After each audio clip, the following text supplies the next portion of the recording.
Let's mic, देश का मिजाज, नॉर्थ ईस्ट। यह है let's mic more than radio और आप सुन रहे हैं पूर्वोत्तर भारत की खबरें। मणिपुर में आज राष्ट्रीय राजमार्ग 202 इम्फाल उखरूल रोड पर हथियारबंद उपद्रवियों ने भारतीय खाद्य निगम के ट्रक पर हमला कर चालक की हत्या कर दी। ट्रक की सुरक्षा में तैनात पुलिस कर्मियों को भी गोली लगी है। उन्हें इम्फाल के एक अस्पताल में भर्ती कराया गया है। पुलिस के अनुसार यह घटना आज सुबह उखरूल के लिटान पुलिस स्टेशन के लेंगचिंग और टीएम कसम गांव के बीच हुई। प्रदेश के गृह मंत्री ने अस्पताल जाकर घायल पुलिसकर्मियों से हालचाल पूछा। उन्होंने कहा है कि सरकार इस घटना की जांच करेगी और हमले के जिम्मेदार लोगों को सजा दी जाएगी। मुख्यमंत्री युमनाम खेमचंद सिंह ने इस हमले की कड़ी निंदा करते हुए कहा कि दोषियों को पकड़ने के लिए आसपास के इलाकों में तलाशी अभियान चलाया जा रहा है। असम के मुख्यमंत्री हेमंत बिस्व शर्मा और मेघालय के मुख्यमंत्री कॉनरैड के संगमा ने अंतर्राज्यीय सीमा विवाद के समाधान में तेजी लाने का निर्णय लिया है। संगमा के नेतृत्व में एक प्रतिनिधिमंडल ने गुवाहाटी में असम के मुख्यमंत्री से मुलाकात की और दोनों राज्यों से संबंधित कई मुद्दों पर चर्चा की। एक्स पर पोस्ट में शर्मा ने कहा, हमारी अच्छी चर्चा हुई और हमने लंबे समय से लंबित मुद्दों पर खासी प्रगति की है।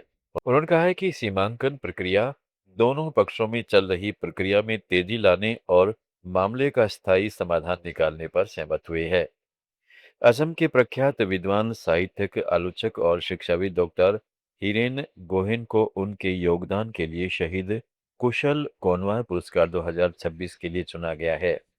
टीवाईपीए गोलाघाट जिला समिति द्वारा स्थापित यह पुरस्कार 15 जून को प्रदान किया जाएगा। संगठन ने कहा है कि यह पुरस्कार असमिया साहित्य और बौद्धिक चिंतन में डॉक्टर गोहेन के महत्वपूर्ण योगदान के साथ साथ समकालीन सामाजिक और राजनीतिक मुद्दों में उनकी सक्रिय भागीदारी को मान्यता देता है। डॉक्टर गोहेन साहित्य, संस्कृति, राजनीति और समाज से संबंधित चर्चाओं में प्रमुख आवाज रहे हैं। अपने लेखन और सार्वजनिक भागीदारी के माध्यम से उन्होंने असम और पूर्वोत्तर क्षेत्र के भविष्य से संबंधित बहसों में निरंतर योगदान दिया है। मिजोरम सरकार सार्वजनिक परिवहन सेवाओं को सुव्यवस्थित करने और यात्रियों से अनुमोदित दरों से अधिक किराया वसूल रोकने के प्रयास में 1 जुलाई से मीजो टैक्सी नामक एक मोबाइल एप्लीकेशन शुरू करने जा रही है। एक आधिकारिक बयान के अनुसार डिजिटल प्लेटफॉर्म को शुरू में आइजोल में लॉन्च किया जाएगा। यह राज्य की राजधानी में टैक्सियों, दोपहिया टैक्सियों और ऑटो रिक्शा का उपयोग करने वाले यात्रियों के लिए किराया सत्यापन और भुगतान प्रणाली के रूप में काम करेगा। आइजोल में सभी 4 पहिया टैक्सी, बाइक टैक्सी और ऑटो रिक्शा संचालकों को जून में मीजो टैक्सी प्लेटफॉर्म पर पंजीकरण करने का निर्देश दिया गया है। भारत सरकार ने त्रिपुरा के लिए राष्ट्रीय आपदा प्रतिक्रिया कोष के तहत वित्तीय सहायता की पहली किस्त के रूप में 75 करोड़ 60 लाख रुपए जारी किए हैं, ताकि अगस्त 2024 में राज्य में आई विनाशकारी बाढ़ के बाद अब राहत और पुनर्निर्माण कार्य कराए जा सकें। त्रिपुरा के मुख्यमंत्री डॉक्टर माणिक शाह ने एक्स पर एक पोस्ट में इसकी जानकारी दी। मुख्यमंत्री ने कहा, अगस्त 2024 की विनाशकारी बाढ़ ने त्रिपुरा में व्यापक क्षति पहुंचाई है।